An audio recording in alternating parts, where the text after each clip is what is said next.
Thanks for coming here to Criss Library. We do these talks every once in a while, and I did this talk last year, and I was asked to do it again this year, and I'm happy to do it. It's changed a little bit from what I did last year. So if there's, I don't know, Amy, if were you here at this one last year? Okay, so you'll see a few changes that we've done here. And what I'll do is I'll save some time towards the end for questions. If you have any, I'll be happy to answer them. And it'll be a little bit informal since we have sort of a small group here, but essentially what I'll be talking about is a collection that I worked with down at Missouri State University. And that's where I was before I came here, January of last year. So this is a research interest that I had that now I have left as I've come up here to Omaha, because Omaha is not on Route 66. It's a little bit distant from the mother road itself. So I'm Dave Richards. I'm the Dean of the Libraries here at UNO, and let me just kind of set the stage here. The setting of our story is Springfield, Missouri, and that's located in the southwest portion of the state. It's a rural area. Springfield itself is a fairly substantial city. It's the third largest city in the state of Missouri. It's one of the fastest growing city located down there. The climate's warmer than Omaha, I will say that. But doesn't have the diversity. It doesn't have the cuisine, the variety of cuisine, and sort of it's not as urban as Omaha is.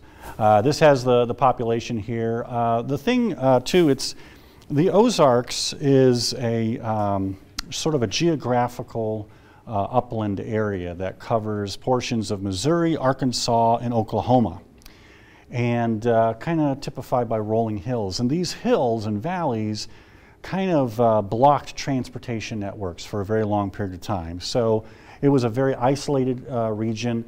Springfield became the Queen City around the 1870s when the first railroads came in to the city, and that kind of opened up. But the area around it is still very urban and rural. You'll probably know that it's some of the things that typify the area are the idea of hillbillies and isolated areas. Branson, you'll know that that's going to be pretty close to where Springfield is located. So here's, in terms of the geological features, this gives you an idea. And Springfield's right in the middle on what's called the Springfield Plateau. The Ozarks is very much, has a sense of place, not unlike Mississippi or the South. There is a sense of where you are in the Ozarks. There's a sense of identity. There's a lot of businesses and people that refer themselves of, being of the Ozarks or for the Ozarks. They call themselves Ozarkians at times. There's even a town in the Ozarks called Ozark. So people identify with it. It's definitely a geographic term that means something to folks. There's also, I've got a short little video I want to share with you guys. Springfield sometimes revels in its stereotypes. Springfieldians and the hillbillies, there's a lot of studies that indicate that people in the Ozarks know that outsiders think of them as hillbillies, so they'll play it up in order to get their dollar. In other words, Branson was based on the idea that people were coming in to see people play banjos and fiddles and things like that. Well, they did that for the people who were from the outside, but then in their own neighborhoods and homes, they would go to college, they would go ahead and they would run businesses and banks and things like that, like any other place in the Midwest. So let me first play this, because this is a new little program that came on TLC, which doesn't stand, I don't think, for the Learning Channel, but it stands for something else. So I'll play this for a second. Welcome to Springfield, Missouri, a small town a couple hundred miles west of St. Louis. Springfield's very close-minded and very religious, Everyone in Springfield has kids already. They were having kids before they were out of high school. Nobody tell anybody in Springfield I said that. It's the birthplace of Route 66, and of course, where Brad Pitt's from. It's a very complicated town. If you make it through high school, you're praised, but if you go to college, you're a nerd. We are somewhere between the South and the Midwest. So you got your country boys in their big old trucks, you got your Bible Belt people, and then you have us, the girls of Ink Inc. Ready, Freddie? Breathe in. Okay, I don't want to get into being a commercial for them, so. But the bottom line is you get the sense of what sort of these stereotypes are about spring. Now, when this aired, actually, a lot of Springfieldians were pretty ticked off because they felt like that is not true at all. You know, so there's a lot of controversy about what is the image. For if you're of Springfield, you think you're in a great city, a great town that has a lot of cultural diversity, things like that. They feel they're just a few steps away from St. Louis or Kansas City, okay? But in actuality, it is a little bit more isolated. And what we're going to talk about is how it's changed over time. I will give you a snapshot. There is one thing that is for sure is that the diversity of Springfield is not very great, okay? When I moved there in 1997, it was 96% white, okay? 96. Now we got 4.1%. That's gone up over the last 10 years or so. But one of the things that's fascinating is that based on one of the things that happened that I'm going to talk about, Springfield used to have 10 to 11% black population, okay? But this is the snapshot of what it is today.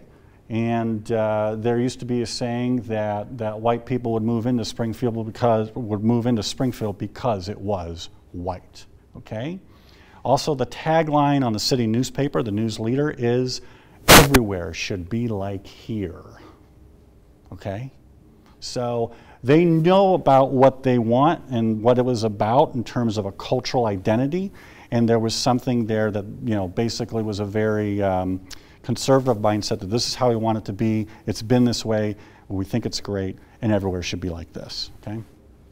So, now I want you to we're going to step back a little bit. I want to talk a little bit about Missouri State University and its quickly I'm going to go through this, its legacy of trying to document underdocumented peoples and cultures, because it's something that people who are from minority groups in the Ozarks have struggled with, in the fact that, well, yeah, there are Asians, there are people from Vietnam, there are people from, there are black communities, there is blacks within the city of Springfield interacting every day with people. So there's also things like a Jewish community, and a very thriving community one there in Springfield too. Well, the person who started our documentary efforts, our documentation efforts, was Catherine Lederer. She moved to Springfield in the 60s, and she had this interest in documenting. She was from the South. She was from southern Texas, and before that she lived in Louisiana for a while. Well, she always wondered, well, why are there no, you know, initially when she moved there, she wondered about why are there so few African Americans in Springfield. And a quick little story. When I moved there in 1997, I moved to Springfield from Hattiesburg, Mississippi, and my son was in kindergarten in Hattiesburg. So we moved up to Springfield in 1997, and he's in kindergarten, and he's in the back seat of the car. We're driving around. It's like the first week that we moved to Springfield. We're driving around, and in the back seat, in the little, you know, car seat that he had, he said, "Dad, where are all the black people?" He noticed as a kindergarten student that there were no black people in Springfield. And since I was just there for a week, I didn't really know the answer, you know, right off the bat. I said, well, I don't, they're not here, you know. That was the only answer I had at the moment. But it was fascinating to me that a young child just kind of noticed right out of the back, you know, out of the blue that was the case. Catherine noticed the same thing, and so she started to investigate this situation. she had heard of a rumor that, well, the reason there's no blacks in Springfield is because of the lynching. And she's like, what are you talking about? Oh, don't worry about it. It's history. It's old history. Don't bother looking into it. Well, she persisted, and she kept doing some research. And she actually bonded with the local community. She went to the few churches that were located in town. She started interviewing and interacting with the folks that were there in Springfield. And she started acquiring a number of different documents, marriage records, church records, all kinds of things. The main thing that she has, though, are a ton of photographs. People started to open up to her and donate photographs. And then she would go out to flea markets and buy photographs. And so she started building this up, and she looked into this thing called, she did discover that there was a lynching. It was in 1906. It wasn't in the county histories. It had been buried quite a bit, but she looked at the old microfilm, she looked at other newspapers from the region, and she did find documentation on it. And this is an event that is a sort of a key moment in Springfield African-American history. In 1906, Easter weekend of 1906, these three gentlemen, Horace Duncan, Fred Coker, and Will Allen, were wrongfully accused of a crime, and they were placed in the jail, and then a mob broke into the jail and pulled them out and lynched them on the public square of Springfield, on one of what's called the Old Tower. And there were well over 2,000 people there. Now, this created, I'm not going to talk about the lynching in detail, but there's several articles that have been written about it, and it's fascinating because there's so many different factors involved in this in terms of what was happening economically in Springfield at the time, what was happening politically between the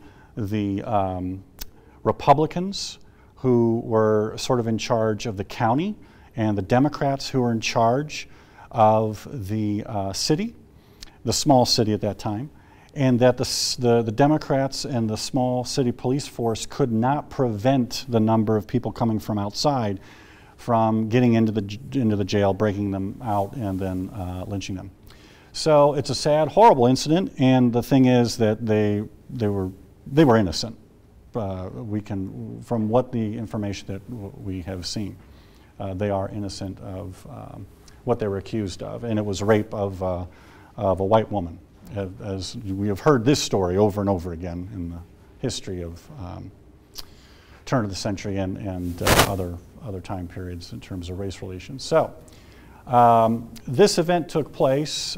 She starts documenting it. She starts talking about this is into the 1990s, into the early 2000s. When she first started to investigate, there was resistance. There were people on city council, there were people in the community saying, you know, this is old news, we don't need to bring this up. No, it's part of our history, it's part of something, of a story that needs to be told. So she was successful.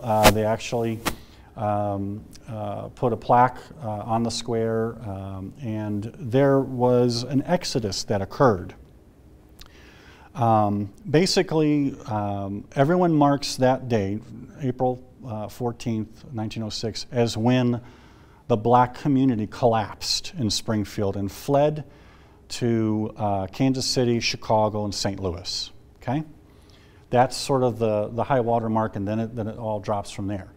Now, today it's still debated as to whether this was a temporary exodus and then people came back, or whether when they left they just didn't come back, or if they did come back it took a very long period of time. So the people that I'm going to talk about here in a few minutes in the Oral History Project, they are the remnants, the people who remained in Springfield after the 1906 event.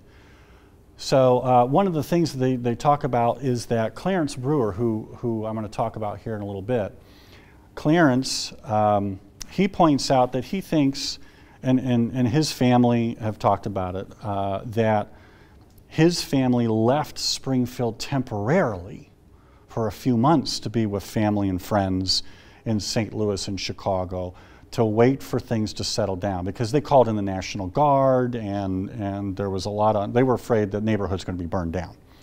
That didn't happen. The Guard came in and settled everything.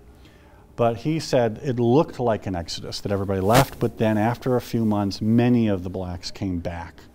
And the problem is that there's 4 more years before another census is taken. Well, that census indicates a drop in the black population. So we know that not that many did come back. So, all right, so then the letter collection is just impressive. I just want to touch on this briefly, and I'll get into the project that we're talking about. It has over 2,000 photographs, and it is a wonderful portrait of a thriving black community before 1906 as well as after they start coming back. And I'm just going to give you a few examples of this. This is the Brewer family. Clarence Brewer is related. This is Clarence's grandfather. But there are tons of photographs of family portraits where this African American community was very proud of their families, of their businesses, of their professions, of the bands that they had, of the local officials that existed before 1906 in terms of how many official posts that they had in the actual city government and in the local school district there. All right, now these are gentlemen, now this is after 1906, but here's another shot. There's tons of photographs of, during World War I, African Americans joining up to serve, okay? And these gentlemen are proud of the fact that they're serving, okay? And we had a lot of good photographs that indicated that. So just what these photographs and some of the documents that she's collecting indicate was that around 1900, the 10% of the population was black. So twice what it was now, you know, twice. They had an African American coroner as an elected official. 3 black men were on city council from 1870 to 1900. 3 served on the Springfield School Board. And the largest grocery store in the Springfield area was black owned, okay? This is a picture of that grocery store, and they had about 12 trucks that they needed to deliver. They're very, very proud owners of businesses in Springfield. Another individual was Lewis Duck Majors. He owned a bicycle shop, and he built the first automobile in Springfield. And he then later on moves to St. Louis. But one of the people that's documented in her collection said, you can just imagine how the white folks felt when he was driving around in the first car in Springfield, Missouri, and they still had the horses and the buggies and all that. But he built more than one car. He actually was an incredibly intelligent and educated man and had several patents to his name.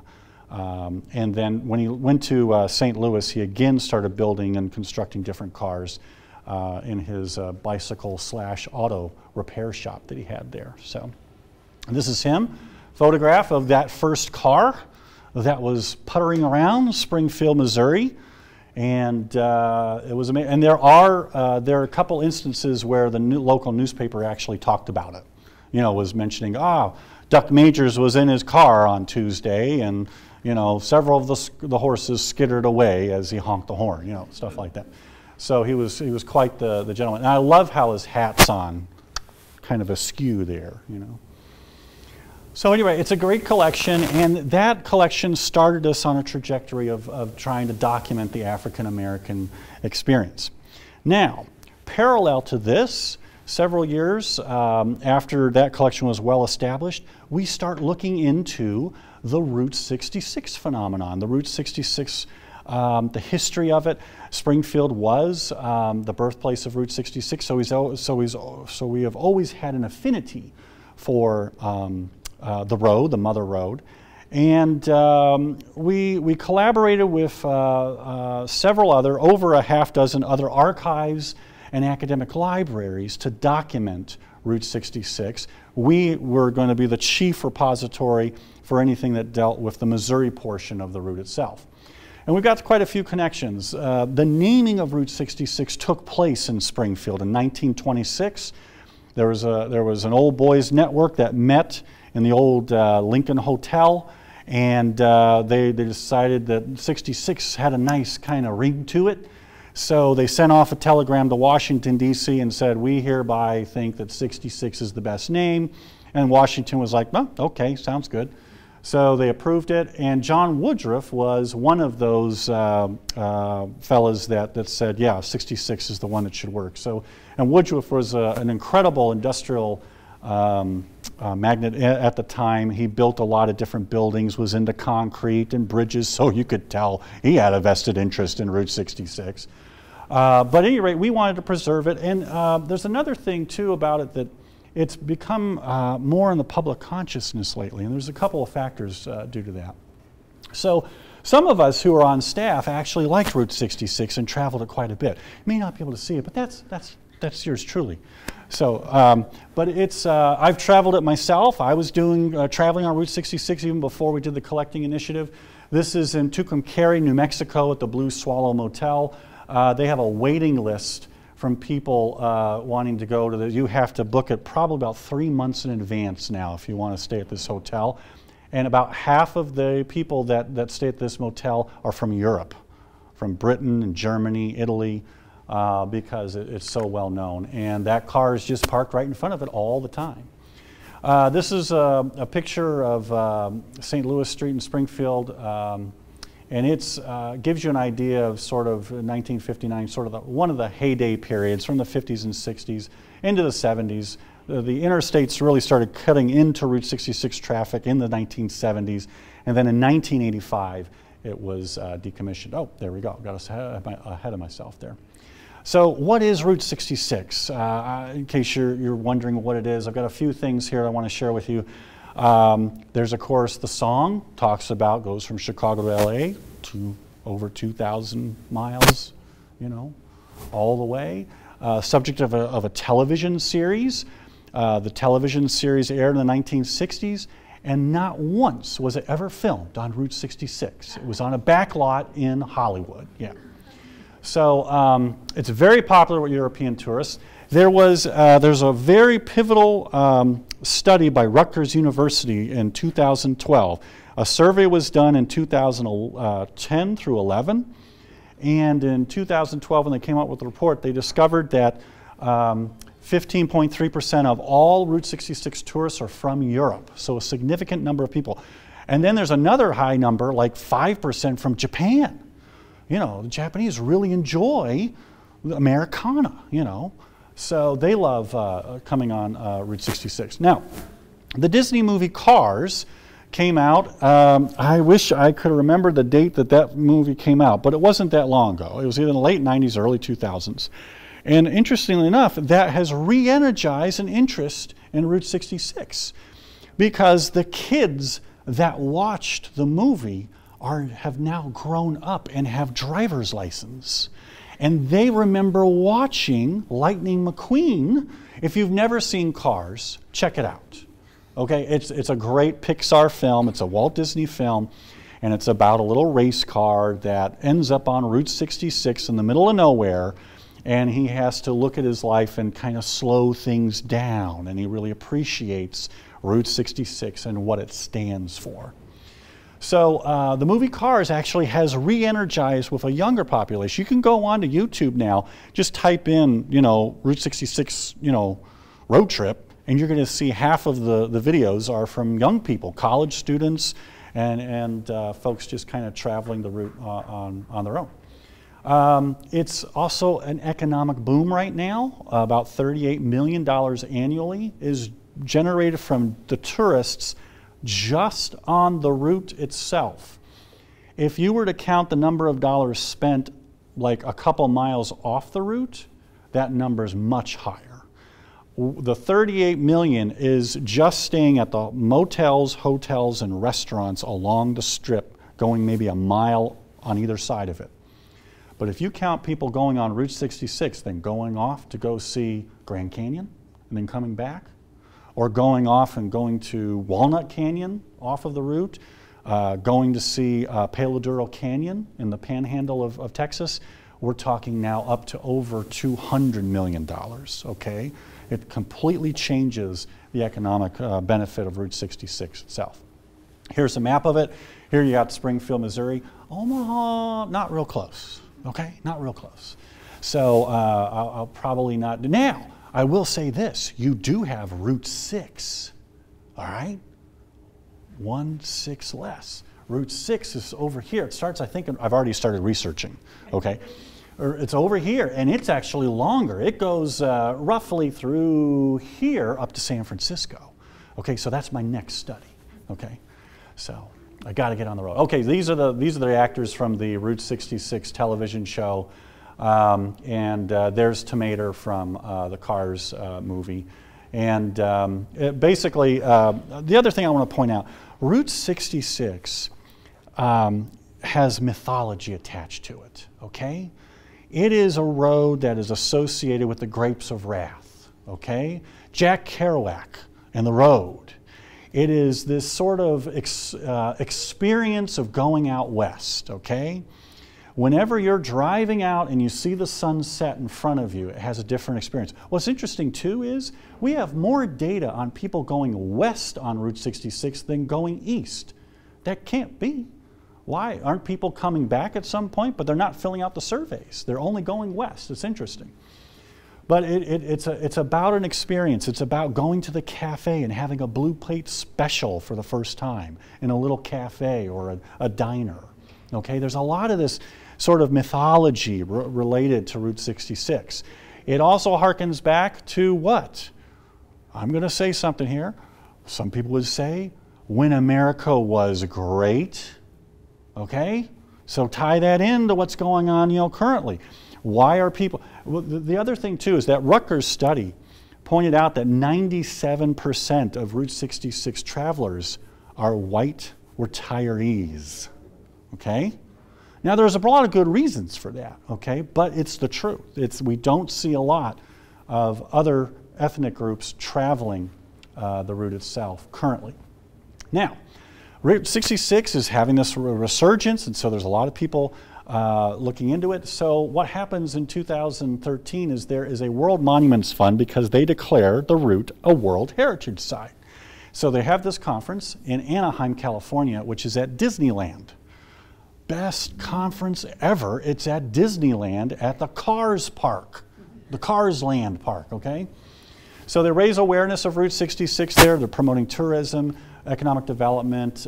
We had historians talking about it. We had mayors. We had tourism officials, all those different folks speaking. It was a wonderful, wonderful conference. And we had our little table of archivists and librarians, okay?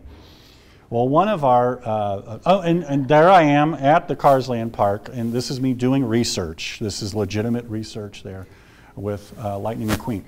Well, one of the presenters that was at the conference was Matthew Roth. He's the archivist at the American Automobile Association. And he goes ahead and gives this presentation on Bobby Troup. Bobby Troup is the writer of the famous song, Get Your Kicks on Route 66, okay?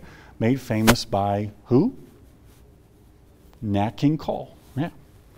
So recorded by other people too. I mean, now there's covers by, Chuck Berry and gosh, just about every, John Mayer, and even Depeche Mode has done a Route 66 cover. So he's doing this interesting presentation, and the thing that's fascinating is that Bobby Troup was in the Marines during World War II and was training African American Marines. And he probably picked up some of their music from some of the training that they did. And what happened was he comes up with the song, and shortly after, there's Bobby Troup in the series called Emergency. I don't know, if you recognize it, that means you're old, okay? All right, so Nat King Cole, his original version was a hit in 1946 after the war was over, okay? Now, what's interesting is that Matthew Roth pointed out that Nat King Cole sings an absolutely hit song about a road that he couldn't stay on. It was segregated. He couldn't get his kicks on Route 66 because he wasn't allowed to stay on it unless he carefully planned out where he was going to stay, okay? So every time you see the film footage of Nat King Cole singing the song, Matthew's trying to point out, remember, he's singing about a song that everybody loves. It's a smash hit, and everybody but him can stay on it in the African American community that exists at the time. So there were very few safe places. And Route 66, it's a happy song about wonderful things that you can do along the route. But then we started thinking about, and math asked us as archivists and librarians to question, well, what do we know about the African American experience? And we didn't know, okay? We didn't know. So what do you do when you don't know? You write a grant to study it. So what we did is, we're like, okay, we're going to conduct, the archivist and librarians table sat there and we discussed this. We're like, what can we do? Why don't we know about this? So we wrote a grant, and we focused on the minority experience, African Americans, and there were other archivists that were going to do more on Native American, because what's interesting in the Native American experience is, hi, we're building Route 66, we need your land, again. Okay, they already told them, you know, so the New Mexico, Arizona, Oklahoma, it's a case where the Native American experience is, yeah, we need you to give up the land, number one. Number two, we'd like you to dress up and dance for the tourists, okay? So that's a whole different study. So we're going to focus on the African American experience in Springfield, Missouri, because our Native American population was removed in 1838, so we didn't have any to speak of really. There was a few, there's plenty in Oklahoma, just across the border. And also the Hispanic Latino experience, which is another minority group that is not really well represented in Springfield. So we got the grant, and we formed an advisory committee and worked with them to identify interviewees. And we went ahead and hired an oral historian named Alex Prim. And then later on, we hired a gentleman by the name of Sam Knox, and he's the editor of the local African American newspaper in Springfield. So this is our goals. We're going to interview several people, at least 20 of them within the 12 months, transcribe them, and then we'll do additional interviewees. So now I'm going to go over the observations. Now this is what we discovered. We've now, I believe there's over 30 interviews, and here's what we discovered and what we have learned in terms of that African American experience. First of all, many of the interviewees said, look, I know there's a song out there, and I know it's romantic supposedly for folks. We needed it for work. We went there. Either we were going to a different gig for the musicians, or I had to travel because I worked on the railroad, and then we had to work on this roadside or this railroad track, so I had to travel it that way. Or I was in the service, and we took Route 66 to Fort Leonard Wood. So it was basically just another highway, okay? Homer Boyd, Clarence Brewer, both of them musicians, they talk about it being used to get to their different gigs. Also, Homer Boyd, who was a singer, he said it was interesting. When I traveled to the South, it was a lot easier because the South had segregation for so long that it was understood that you had to accommodate when it's 40% of your population is African American. Springfield, Missouri just didn't care. There weren't enough African Americans interacting with the community, so they didn't have accommodations, except for ones that were specialized that I'll talk about here in just a little bit. So, when traveling, you had to plan ahead on Route 66. If you were traveling to Alabama or Mississippi, there were black motels. There were black places you could go to, restaurants, it was there. There were two communities, separate but equal causes, we all know from our history. So there were places to go. But in Springfield and in Joplin, Fort Leonard Wood, Rolla, no, none of that. You had to plan ahead. So they packed so many of the interviewees said, we're packing our lunches. We had to make sure we had plenty of drinks. We knew where places were we could pull off to the side of the road, go to the restroom, okay? Then, where are you going to stay overnight? It was always family, friends, churches. Okay? That was it. If you knew somebody, you called ahead of time, let them know that you were coming in. You would call the church. The churches had to. There's also something called the Green Book. Now, the Green Book was used to indicate where there were safe motels and places to stay along any road in North America. It covered the South, it covered the East Coast. It also covered Route 66. There were special editions for that. So the Green Book, if you haven't looked it up, check it out, but that was sort of your manual for where you could stay. And in some places, let's say in Texas, you had to make sure you made it to the next city that was safe before the sun went down. okay? And it had to do with the fact that that was the only accommodation that you could find. All right. This is one of the few places in Springfield. If you have 30 restaurants in Springfield, only one of them was African American owned. One of them, this is one of them, it's Graham's Rib Station. And hers, though, was fully integrated. She let white people in there, but her restaurant was set in the black part of Springfield, which is sort of its own little community within Springfield itself, okay? But a lot of people that were interviewed said, oh yeah, Graham's Rib Station, that was it, this was fantastic. And what was interesting was during her interview, she talked about how before integration, she went ahead, their business was great. It was actually when they desegregated that her business collapsed. That was one of the interesting things, was that the black community, because they were sort of forced to take care of each other, it thrived. Then some of those businesses broke apart. Now, they came back in a different form. And essentially it was still better, you know, it's a good thing that it happened, but it was something that she really pointed out in her interview as something that occurred, that her restaurant went out of business once it became desegregated. Okay, you know, Route 66 is associated with a car, an automobile. One of the interviewees said, Route 66, I didn't own a car. My brother, I think, drove, you know, but it wasn't very often. So, you know, you could probably take a certain percentage of the population. They know about Route 66. They're aware of it. But some of our interviewees were like, you know, I'm not even sure why you're asking about Route 66. Yeah, I drove it, but it was not an important part of my life. Either I didn't have a car or I don't travel that much on it. Even if I did travel a lot, I'd have to find out who I'd have to stay with.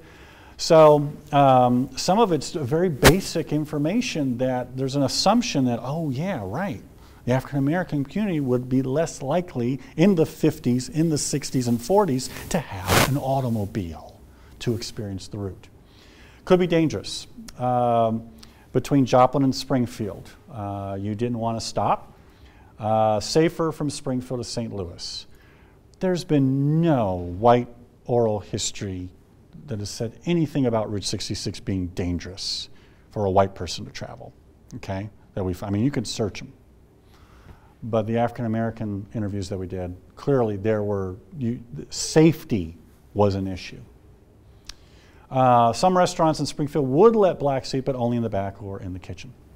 I've got a short segment here that I want to share with you all, and it is of Norma Duncan, and she's talking about a bus trip that she took on Route 66 from Joplin to Springfield.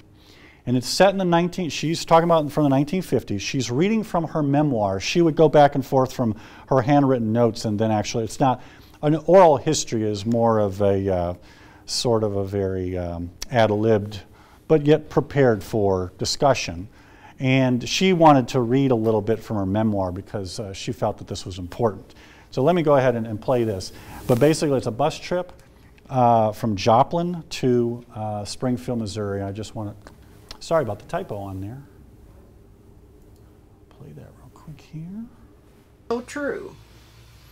My husband soon tired of driving me to Springfield on Sunday and going back to Joplin.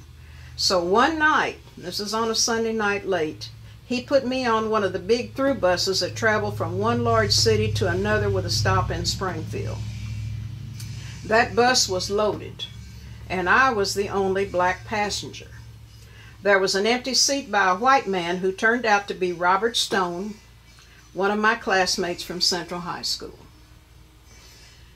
We were having the best time talking about school and our lives when the bus made a stop and a white lady with a baby got on. And we were sitting about middle ways of this bus with all these people on it. And the atmosphere on that bus was tense.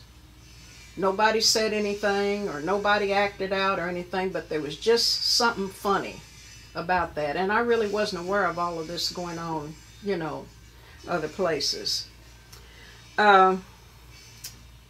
We were having the best time talking about school and our lives when the bus made a stop and a white lady with a baby got on. I was sitting in the outside seat while my friend sat by the window. The driver came right to me and told me to get up and give my seat to the lady and her baby. I did as I was told, and I had to stand up all the way to Springfield holding on to, a strap. My friend, being the gentleman he was, got up and stood up with me. My life was in danger, and I knew it. He risked his life and his safety by making a choice to stand with me as we had no friends on that bus. This story has already been in the Springfield papers in 2005. I had a lot of people say to me, well, I wouldn't have got up. I wouldn't have done. Let me tell you, wait till it happens to you, and then you decide what you'll do. I could have been thrown off that bus. I could have been jerked up, bodily, beat up, and nobody would have said a word. I didn't know how to drive. I didn't have any idea where I was, and all of that. And here my husband, too lazy to take me. If he'd been the right type of man, he wouldn't have done that. And he could have cared less. He could have cared less. He risked his life and his safety by making a choice to stand with me as we had no friends on that bus. During that time, a group of black people traveling by bus had gotten put off the bus in Joplin after getting in an argument with the driver. They were stranded in the bus station begging for help. The things that changed interstate travel and going in and sitting places and using the bathroom and eating and all of that was not in effect at this time. That did not come till later in the 60s. And it was a hard-fought battle. Even when the bigger cities went along with it and integrated, the smaller places did not. Yeah, yeah, her husband got in trouble. Let me tell you. Yeah. I have a very poignant detail on this. Notice her last name is Duncan. Horace Duncan was one of the 3 individuals that was lynched in 1906. She's related by marriage to that victim. Okay?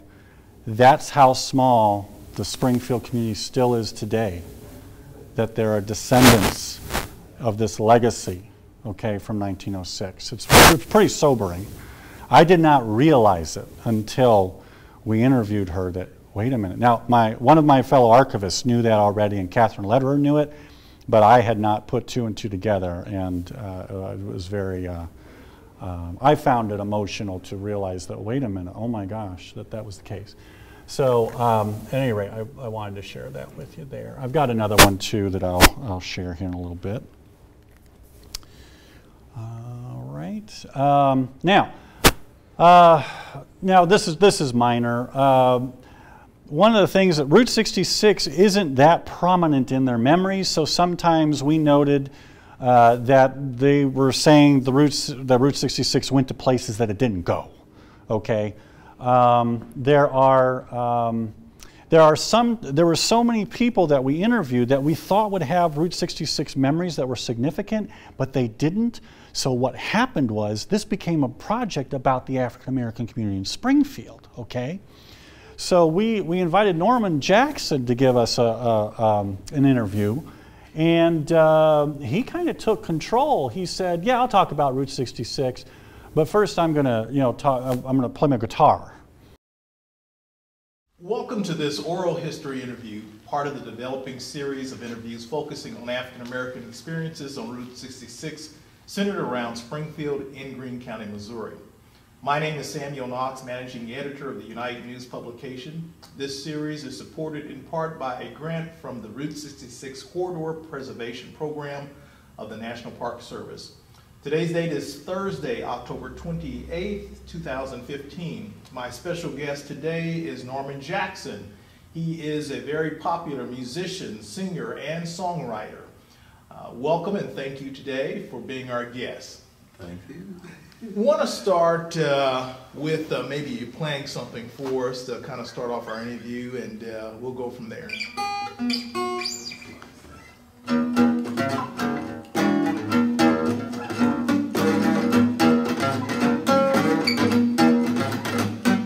May not play like B.B. King, y'all. He could really play that thing. Cannot play like Albert King, now, y'all. He played the blues with a swing. But you know what? What I want y'all to know right now, all Norman got his blues too, yeah. Oh yes I do. Listen, cannot play like Stevie Ray Vaughan. He played the blues with a Texas swing. Lord knows cannot play like Albert Collins, now y'all. If you threw a brick, you wouldn't miss one leg. But y'all know what? What I want y'all to know right now, Lord knows I got my blues too. Oh yes I do. Let me tell you about it a bit. Child support and alimony, telephone disconnect, waiting on my next paycheck. If I don't pay my alimony soon, when I see the jury, they're gonna do some time. But y'all know what though? What I want y'all to know right now, Lord knows I got my Springfield blues. Oh yes I do, yes.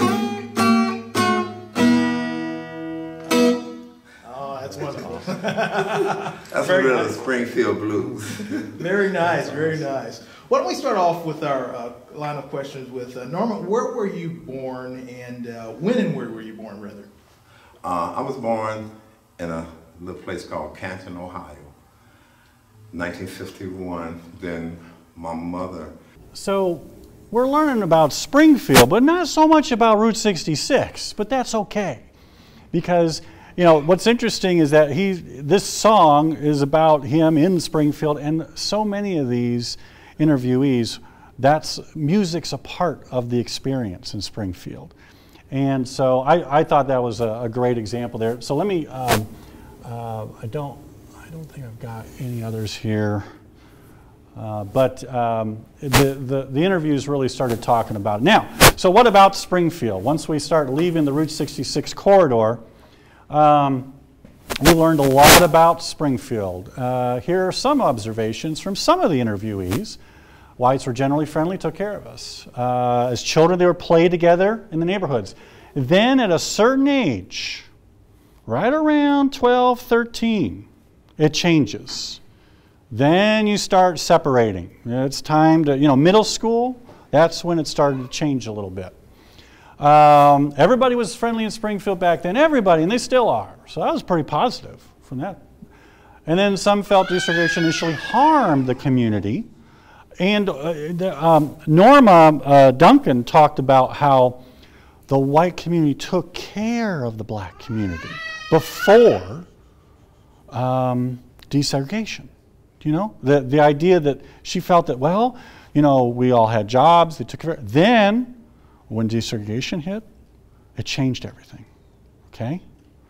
So it was interesting, Then, more of the negative stuff that came out. Siblings have a profound hatred of Southwest Missouri because of invidious racism, okay? Clarence Brewer, the individual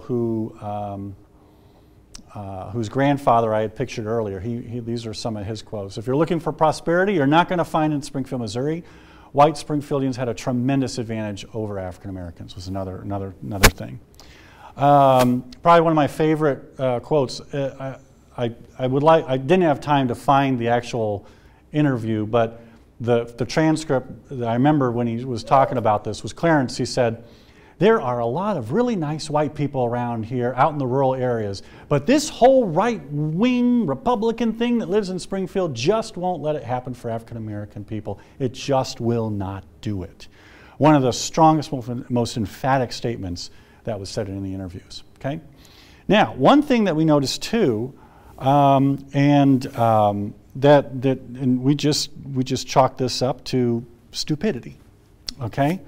And that is, we hired a white guy, Alex Prim, to do the interviews. And we noticed those early interviews, they were good. They were pretty good. And then we invited a friend of ours, Sam Knox, who was the editor of the African American paper in town. He's a black man. And his father is a well-known minister in Springfield. We said, Sam, would you like to do a couple interviews? Because Alex is going overseas to hike in China. Okay? And Sam's like, yeah, sure, I'll do some. So Sam shows up. He's lived in Springfield all his life. He's from a very large community church in Springfield. And all of a sudden, his 2 interviews knock the ball out of the park. They're longer. In fact, we've had to do 2 interviews because the interviewees really wanted to talk. We've got to realize that race plays a role in openness, and it plays a role in communication. We were having Alex, a white man, interview black women. Okay? There's a dynamic there. When Sam interviews, it's different. He knows them. He can relate. He knows their families. He knew who they grew up. It's totally different. So basically, we fired Alex. We said, Alex, thanks, but we're going with Sam. This is going to work with Sam. So the other thing too is a lot of times oral historians do not use a video camera. A video camera is sometimes a barrier. Okay, people are kind of conscious of it, and so we noted that. There's something to keep in mind. So sometimes interviewees might be better off if you don't use a video camera, but a lot of oral historians knew that. And then there's other times where there's no barrier whatsoever. I was in the room when Clarence gave his talk and when Norma did hers. I think at one point I asked Norma, do you mind if I'm here? If you want, I can leave and sing. And she's like, I don't mind if you're here.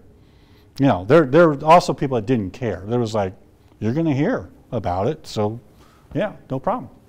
So, but here's the sort of the conclusions. Route 66, like most things in reality, has 2 sides to it, okay?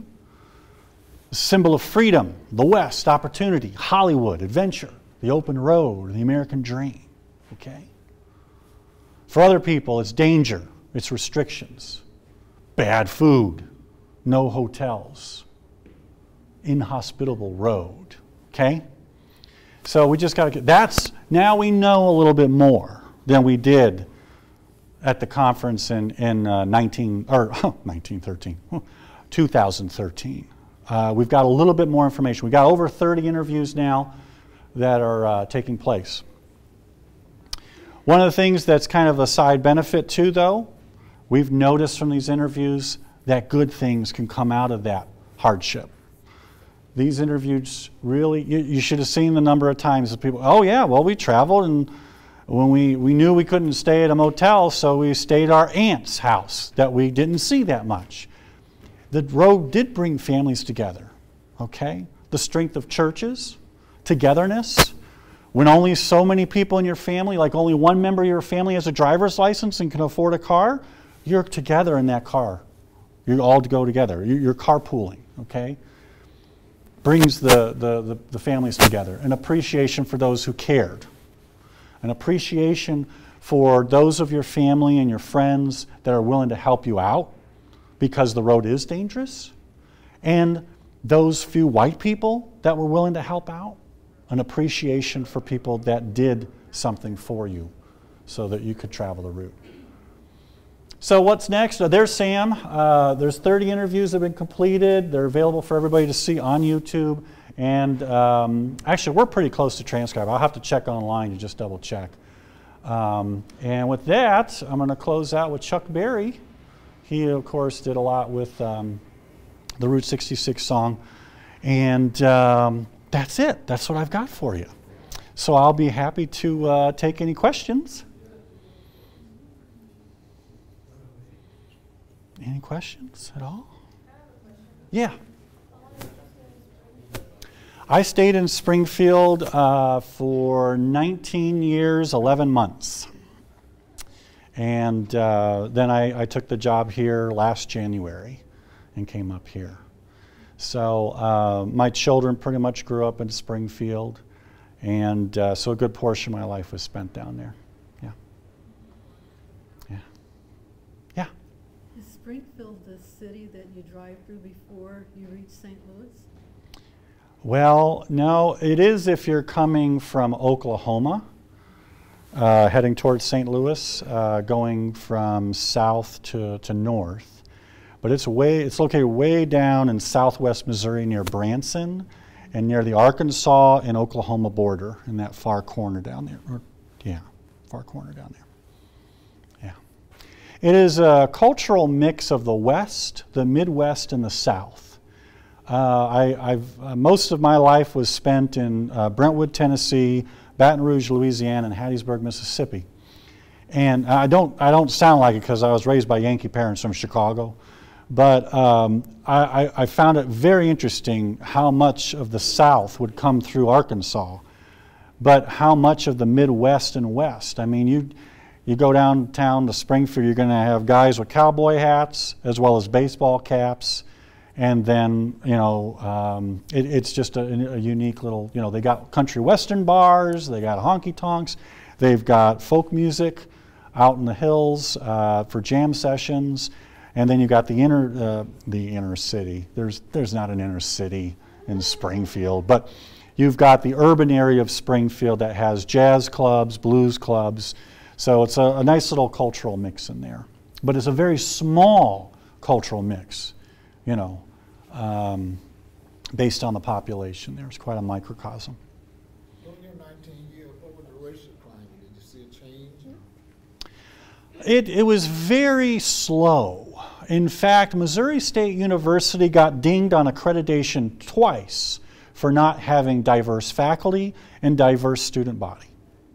Twice they were dinged, and those are 5-year accreditation cycles.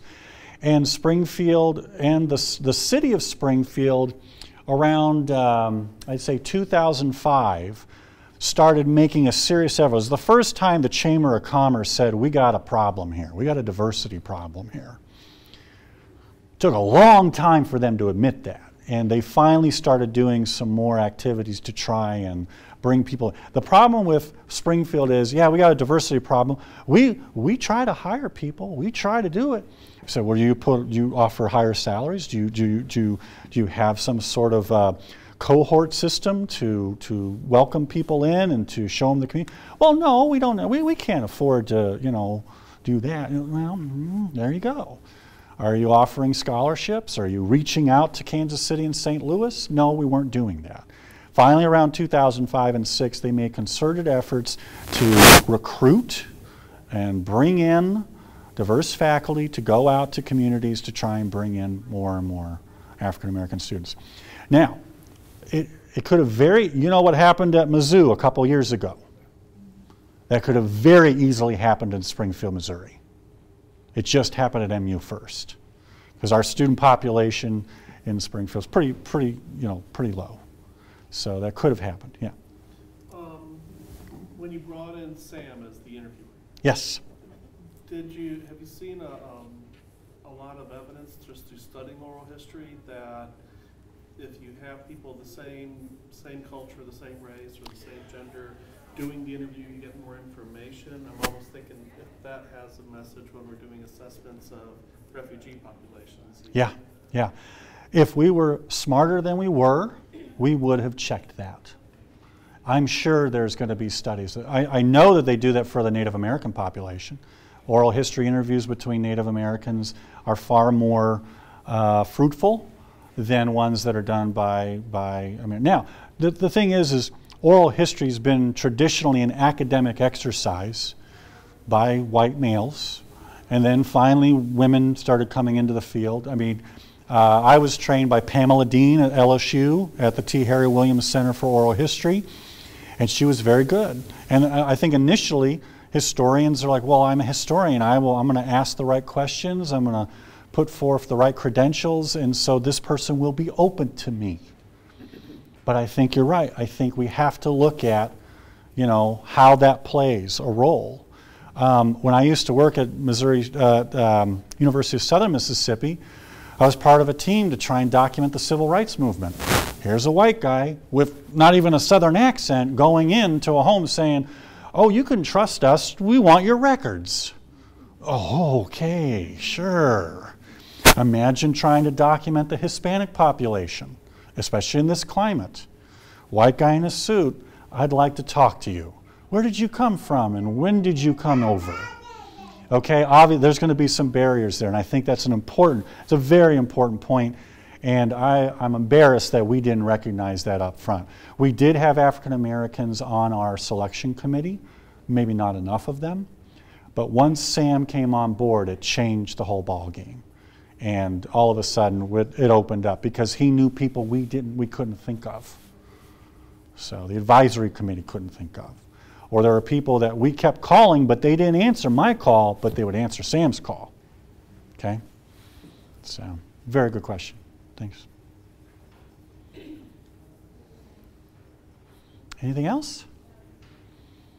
All right. Oh, yeah. You spoke to how the Rib Shack, what was it? Graham's Rib Shack? Yeah.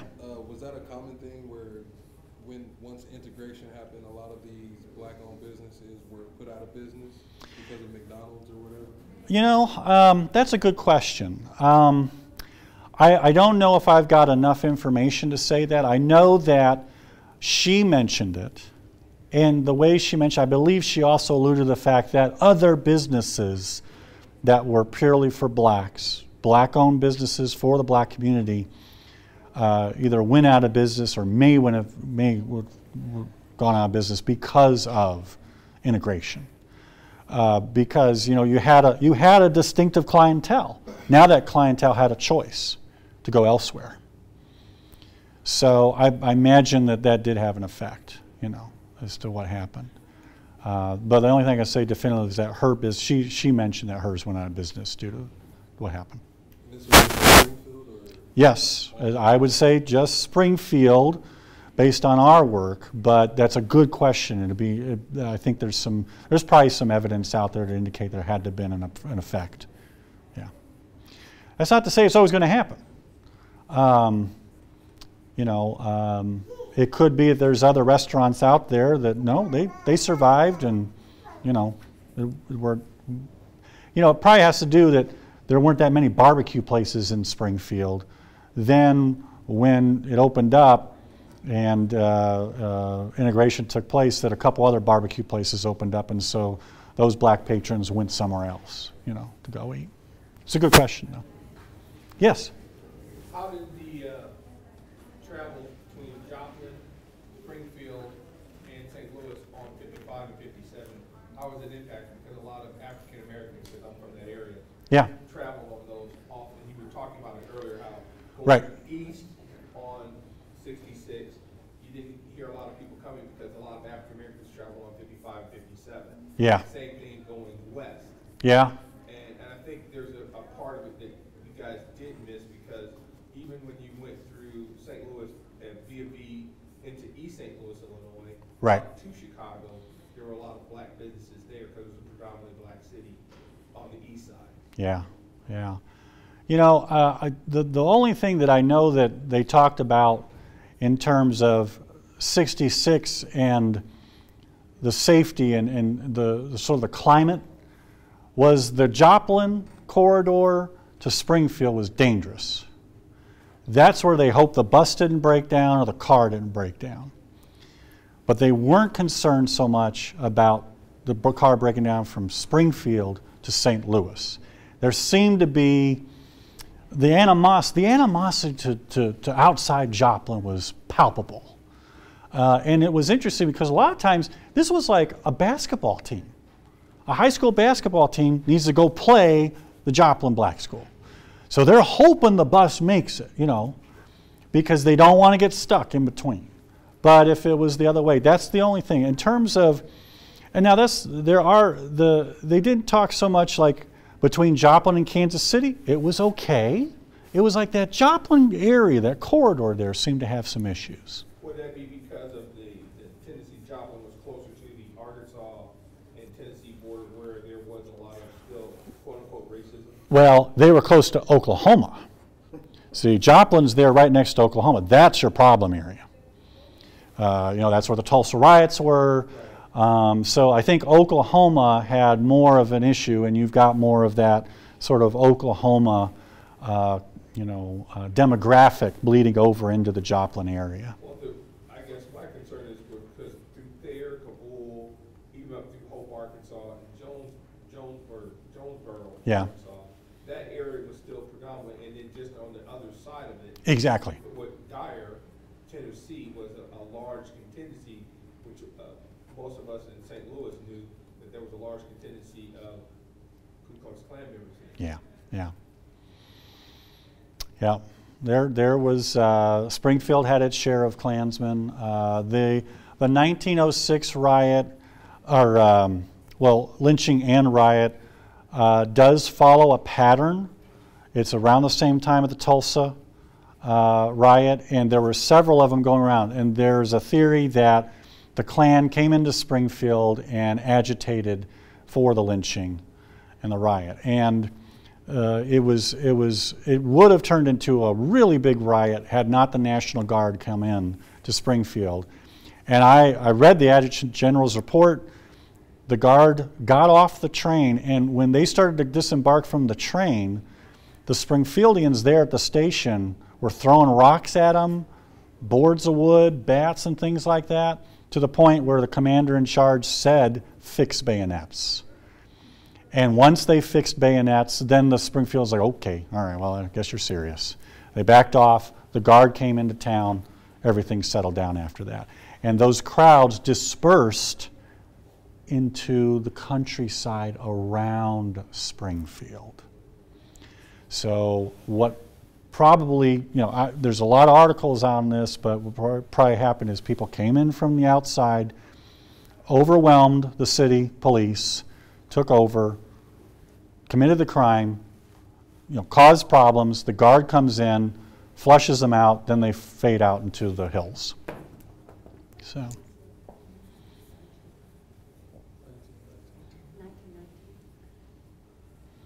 All right. Any other questions? If not, thank you so much for being here. I really appreciate you coming in. And for those of you, I see you might be filming this, we should have this video up online. So if you want to see it there too. You'll get to see me lots of times. I'll be streaming. So thank you very much.